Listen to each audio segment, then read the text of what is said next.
कुछ बुजुर्ग मुसलमान हमारे कमरे में आए, बोले बाबा जी देश में इस समय जो हाल है, जो हालात हैं, इसके बारे में आप क्या लगता है, मुसलमानों के तो पीछे पड़े हैं। तो मैंने उनसे कहा कि मुसलमान होना अपने आप में गर्व की बात है, मुसलमान होना एक फख्र की बात है, बशर्ते कि वो मुसलमान हो। और मुसलमान से मतलब है मेरा मुकम्मल ईमान वाला, और मुकम्मल ईमान वाला कोई भी हो सकता है, फिर वो चाहे मुस्लिम हो, चाहे सिख हो, चाहे ईसाई हो, या मेरी तरह सनातन धर्म वाला एक मामूली सा अदना सा इंसान हो।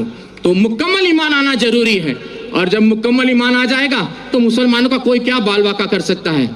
कहते हैं कि नूरे हक शमे इलाही को बुझा सकता है कौन, जिसका हामी हो खुदा उसको मिटा सकता है कौन।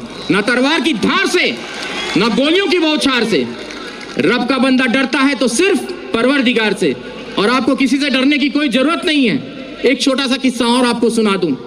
कश्मीर की यह सत्य घटना है, हमें हमारे गुरुजी ने सुनाई थी।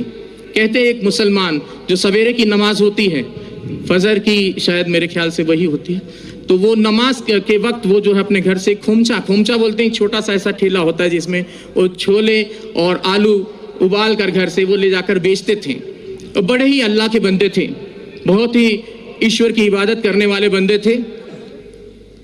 तो वो खोमचा बेचते थे और अल्लाह अल्लाह करते रहते थे। जो आता था उनको जो भी पैसा देता था वो उस पैसे को लेकर वो वहाँ ख़त्म कर देते थे मामला।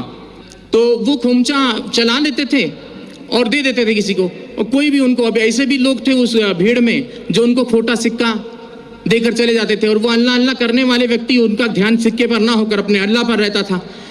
ऐसे काफ़ी दिन गुजर गए। एक दिन वो अपने घर पहुंचे तो उन्होंने अपनी पत्नी से कहा कि भाई आज तुमने हमारे छोले और आलू जो खोमचा बनाती थी वो बनाया नहीं। तो बोले कि आज दुकानदार ने सामान नहीं दिया, सौदा नहीं दिया। बोले क्यों? बोले जितने भी सिक्के इकट्ठा किए हैं आपने, ये सारे खोटे सिक्के हैं। बोले हाय अल्लाह। वो वहीं चुपचाप बैठ गए उस ईश्वर की इबादत में कि बोले हे या अल्लाह, ये खोटा सिक्का तेरी दुनिया में तो नहीं चला, क्या मेरे जैसा खोटा सिक्का तुझे कबूल होगा?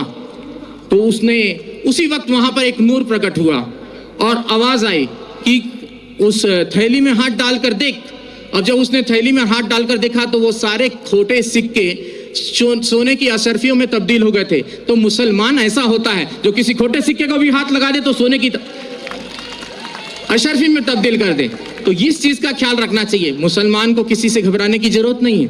और मैं पहले से और काफी दिनों से, मुझे एक व्यक्ति ने कहा कि बाबा जी अब आप कलमा पढ़ के मुसलमान हो जाओ। तो मैंने कहा मुझे कलमा पढ़ने की जरूरत नहीं, मैं खुद ही पहले से जन्मजात ही मुसलमान हूँ। और मुसलमान का मतलब ये नहीं कि कलमा पढ़कर ही हो सकता है, मुकम्मल ईमान कहीं भी आ सकता है, चाहे वो हिंदू में आए, चाहे मुस्लिम में आए, चाहे सिख में आए, चाहे ईसाई में आए, चाहे किसी यहूदी में आ जाए, किसी में भी आ सकता है। मुकम्मल ईमान आना जरूरी है।